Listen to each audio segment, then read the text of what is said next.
How to exit your business for millions.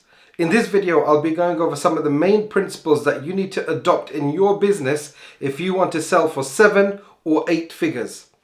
So there's no secret that every business owner wants to make 7 or 8 figures in their business, unless you're someone who just wants to run a business as a lifestyle, but even then you want to make a good income.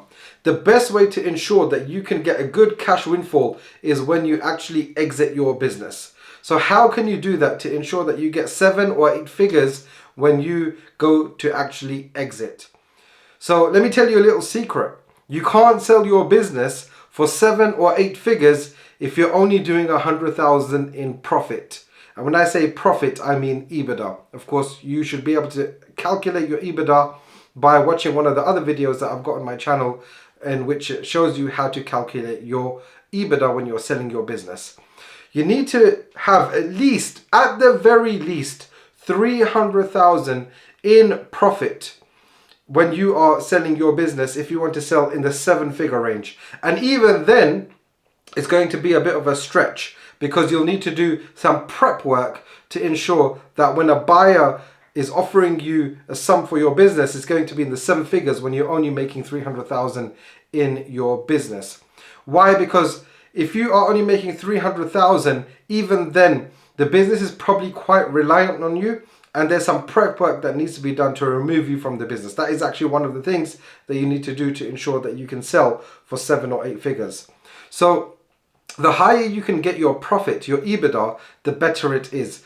If you are around about 500,000 in profit per year, then I would say you could easily sell your business in the 7 figures when you look to exit. Now, the higher you can get that number, if you can get into the millions, then you can start selling for good 7-figure multiples.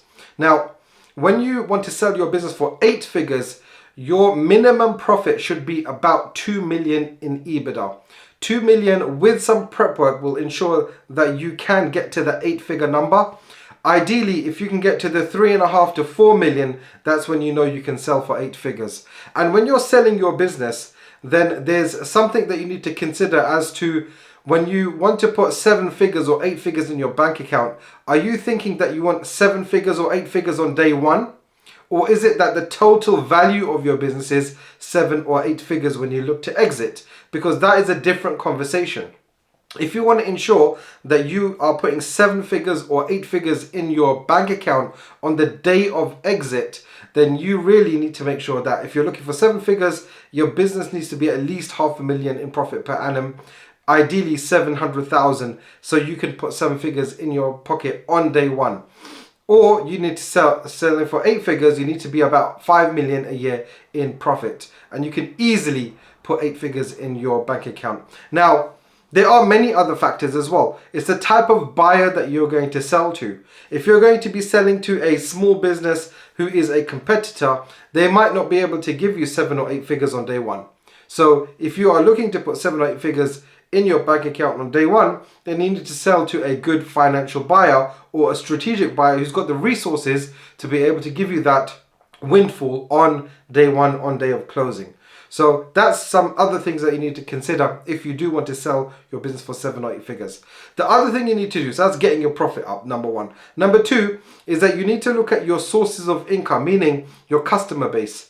If you've only got 1 or 2 customers, if you've got high customer concentration, then your business isn't worth anything. If you've only got, for example, 2 customers and those 2 customers account for 500,000 or 1 million in profit in your business, they might be very large customers, they may be great customers, high big name corporate customers, but they could pull your contract on any day and your business goes from making 1 million a year in profit all the way down to nothing or 200,000. That is not worth anything to a business buyer when they're looking to buy your business, especially if they're looking to spend 7 or 8 figures. So that's why you need to be able to diversify your customer base. Have a good source of customers that no customer accounts for more than 10% of your total revenue and your total profit. So diversifying your income sources is going to really help you in ensuring that you can sell your business for 7 or 8 figures.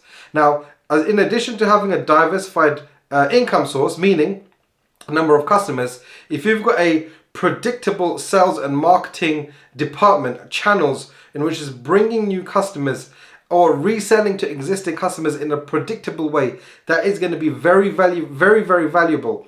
And if you've got something like that where you can bring in customers from multiple different avenues and multiple different channels, maybe you've got online marketing going on, you've got phone sales, you've got email marketing, you've got a good referral base, and you've got a good base of reselling to your existing customers, then your business is going to be worth a good multiple to a buyer. Why? Because they know that you've got your sales game down.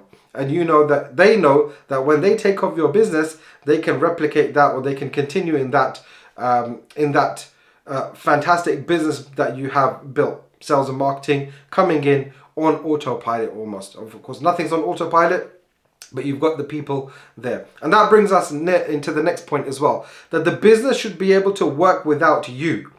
If the business is relying on you, it's very difficult for you to achieve a good 7 or 8 figure exit. Why? Because if you're doing all of the sales and you're doing all of the managing and you're doing all of the admin on the back end, or whatever the roles you're doing right now, the business is too reliant on you.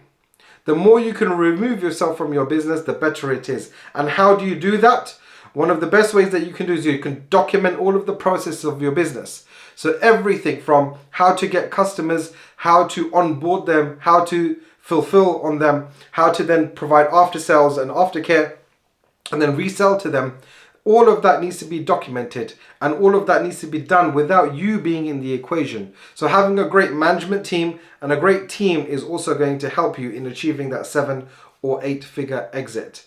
So in a nutshell, you need to get your profit up. You need to have a diversified income source, meaning diversified customer channel base and predictable sales and marketing channels coming in. The business works without you by having a great management and a great team with documented processes to ensure that when you go and sell your business, the buyer is confident that they can continue to operate your business, or the business can continue to operate at the same way, at the same growth levels that you are currently operating on. And actually, that's the final point as well. Your business should be on a growth trajectory. If your business is currently stagnant, you might still be able to achieve a good 7, 8 figure exit if you've got good high profitability yourself. But if your business is on a decline, then that is a telltale sign to a business buyer that they don't want to pay a premium for your business. And there are some business buyers who will pay a fantastic premium for your business if they know that your business is on growth, that it works without you, and your business can continue to thrive without you being there in the hands of a new owner. So that's a few considerations that you need to think about when you want to sell your business. Of course, if you want to find out more on how to sell your business on a great multiple, then you can get the coaching, use some of the links in the description in which you can get some help that you need when you are looking to exit your business.